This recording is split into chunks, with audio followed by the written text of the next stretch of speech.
Hello everyone, welcome back to the ABIZ channel as we bring you the latest exciting updates about the Blackpink girls. At midnight on February 5th, Blackpink officially unveiled the tracklist for their third mini-album Deadline, scheduled for release on February 27th, marking the group's long-awaited full-member comeback after 3 years and 5 months. The announcement immediately ignited global excitement, symbolizing the long-anticipated reunion of all 4 members and the beginning of a new chapter in Blackpink's group era. Almost instantly, the members shared the news on their Instagram stories, with the exception of Jennie, who is believed to still be in Colorado at the time. The mini-album will feature 5 tracks, including pre-release single Jump, title track Go, Me and My, Champion, and Fxxxboy, with both Me and My and Fxxxboy labeled as explicit. Prior to the official reveal, snippets of Me and My and Champion had leaked online, leading YG Entertainment to copyright and remove the unauthorized content. Go, the album's title track, had already been subtly teased multiple times during the Deadline World Tour, fueling long-standing fan speculation. Alongside the track list, the album's concept poster was revealed, showcasing glowing, multicolored black sand and mystical smoke visuals that evoke a tense, symbolic, and cinematic atmosphere. According to YG Entertainment, Deadline is described as an album that captures irreversible peak moments and represents Blackpink at their most radiant and powerful stage yet, with all 5 tracks undergoing long-term, high-investment production. Almost immediately after the announcement, Korean netizens began circulating rumors that the late singer Yoo Chae-young's song Emotion may have been sampled in the title track Go. While fans acknowledged a similar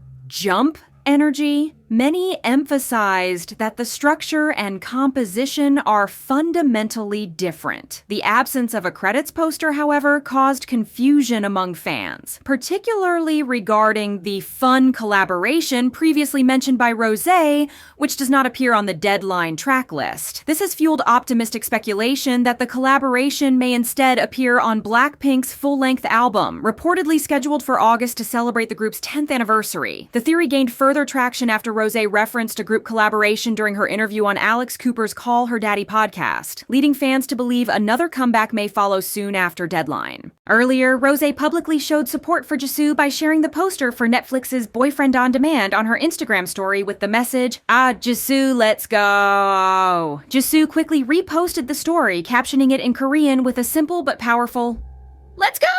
A moment that fans interpreted not only as sisterly support, but also as a subtle continuation of the hype-building narrative around Blackpink's title track Go, reinforcing the group's coordinated momentum ahead of the Deadline comeback. Prior to this, Netflix had released the first official trailer for Boyfriend on Demand, starring Jisoo and Seo In-guk, with special appearances by Yoo In-na. The series showcases Jisoo in diverse visual identities, from elegant gowns and sporty jersey jackets to doctor suits and hanbok, as she navigates game-like scenarios guided by Yoo In-na's character, seemingly kissing multiple candidates in her search for her #1 boyfriend. It premieres on March 6th.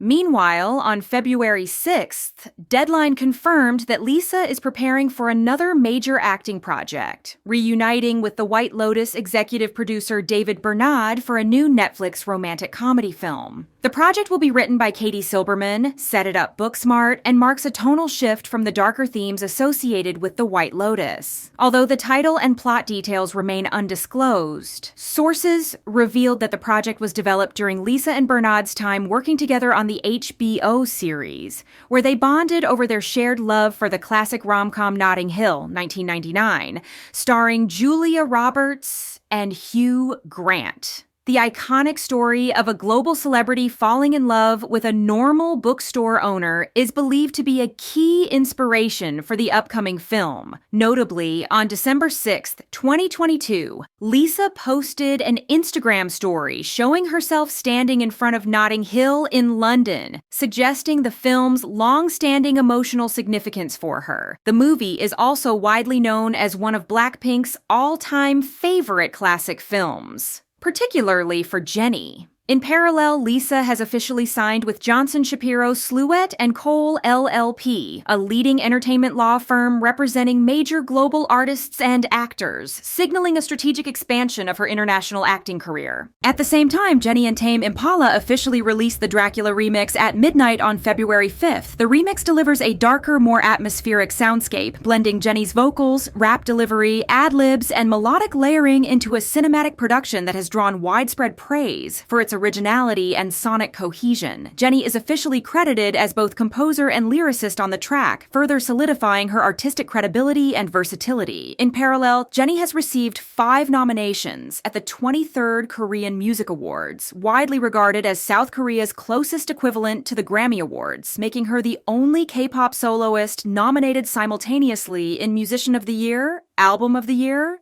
and Song of the Year categories, a historic milestone in Korean music recognition. Meanwhile, following the 2026 Grammy Awards, Rosé reportedly hosted a private after-party with support from Diplo, attended by Atlantic Records colleagues including CEO Elliot Grange. Amid online speculation about tension following the Grammys, Bruno Mars addressed the narrative by posting an Instagram story featuring Rosé alongside an article titled K-Pop Opens the Door to the Grammys, highlighting their performance of APT as the opening act of the ceremony. The article described the performance as a symbolic milestone for K-pop's mainstream recognition in Western music culture, emphasizing that although APT did not win its nominations, the stage moment itself represented a defining cultural shift in global pop visibility. Meanwhile, beyond the standout moments and surrounding controversies, a small but deeply touching detail at this year's Grammys quietly captured fans' hearts. Many viewers were initially confused after noticing $2 bills in Rosé's hands, as well as on the tables of several other stars.